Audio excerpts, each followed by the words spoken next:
All right, let's just dive right in, Sawi. We're tackling one of the absolute cornerstones of our field today. We're talking B3 from the task list. Yep, the classic showdown between respondent and operant conditioning. And look, this isn't just some random item to check off. It's part of concepts and principles, and that's a massive 14% of your exam. But honestly, let's forget about the exam for a second. If you don't really get this distinction, deep down, well, the rest of behavior analysis just isn't going to click. It is that fundamental. Okay, so let's put this into a real-world scenario. Picture this. You're at the dental office with a client. You hear that whine of the drill starting up, and you can practically feel their hearts start pounding. But here's the thing. At the exact same time, they are sitting perfectly still. Why? Because they know there's a sticker waiting for them at the end. So what's going on here? We have two totally different behaviors happening at the same time. One's automatic, the other's totally on purpose. So how in the world do we untangle all that? That's exactly the puzzle we're going to solve today. So to figure this out, we need to get our heads around the fact that there are two, let's call them families of learning. And these two families pretty much govern all behavior.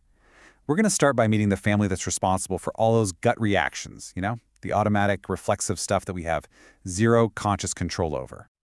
Okay, first up, let's meet respondent conditioning. I kind of like to call this the Pavlov family of learning.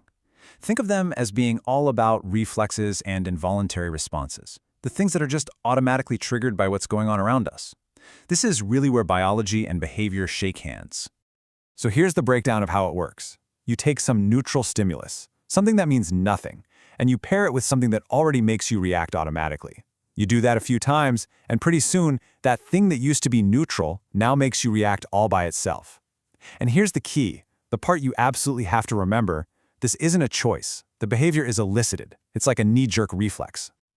The formula for this reflex family? It's super simple. Stimulus leads directly to a response. That's it.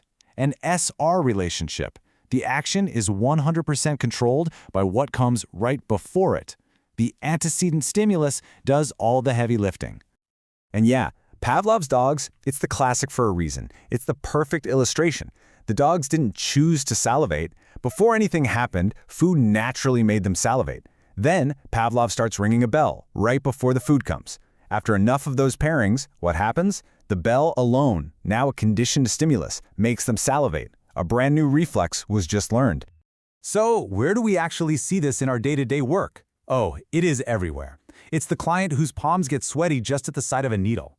It's that sudden wave of nausea you get when you smell a food that once made you really sick.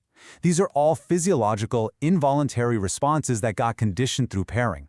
And remember, they're elicited, not chosen. All right, so let's switch gears and meet the other family of learning, operant conditioning. So if respondent was the Pavlov family of reflexes, you can think of operant as the Skinner family. This family is all about purpose, about learning from experience, and, most importantly, about the power of consequences. Now, with operant conditioning, behavior isn't just something that happens to you. Nope, you are actively operating on your environment to make something happen, to produce a consequence. And it's that history, that whole track record of consequences that decides if you're going to do that thing again. We're talking about voluntary, goal-directed actions here. And the formula here is our absolute favorite, right? The three-term contingency, the ABC. You have an antecedent that sets the stage for a behavior, but it is the consequence that follows that truly determines the future of that behavior. What happens after is king.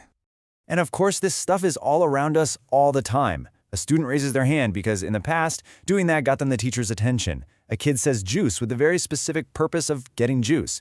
We push through our work to earn that break. All of these are voluntary behaviors, and they're all maintained by the consequences they produce. Simple as that.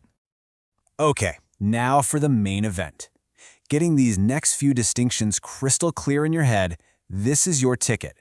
It's how you master this concept, not just for the exam, but for your real-world clinical work. So let's put them side by side and really break this down.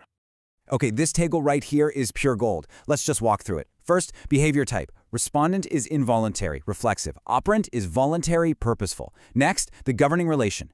Respondent is that simple SR model, all about the antecedent. Operant is our ABC model, all about the consequence. Now, the key verbs, and this is a huge one for the exam. Respondent behavior is elicited.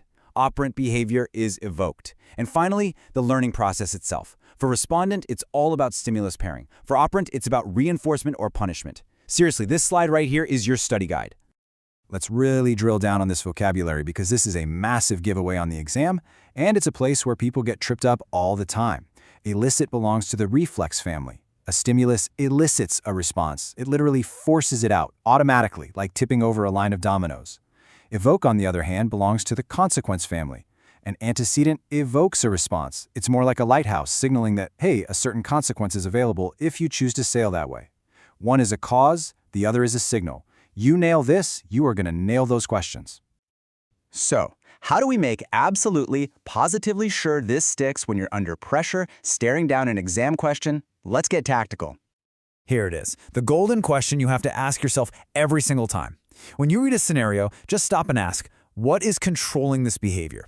Is it something that came before it and automatically caused a reflex? Boom, that's your respondent.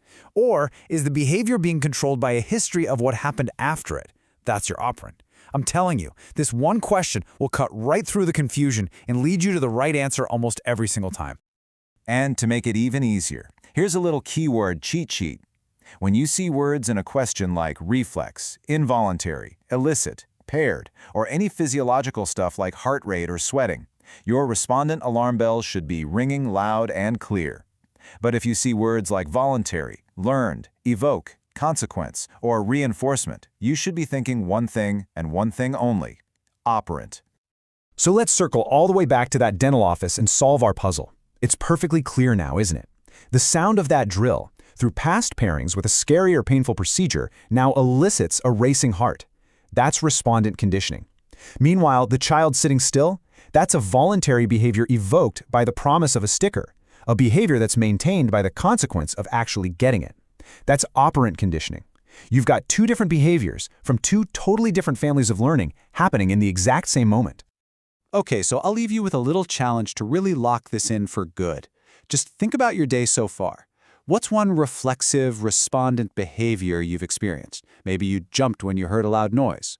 And what's one purposeful, operant behavior you've done? Like, say, making coffee to get that sweet, sweet caffeine reinforcement. Once you start seeing these two families at work, everywhere, in everything you do and everything your clients do, you'll know you've truly finally got it.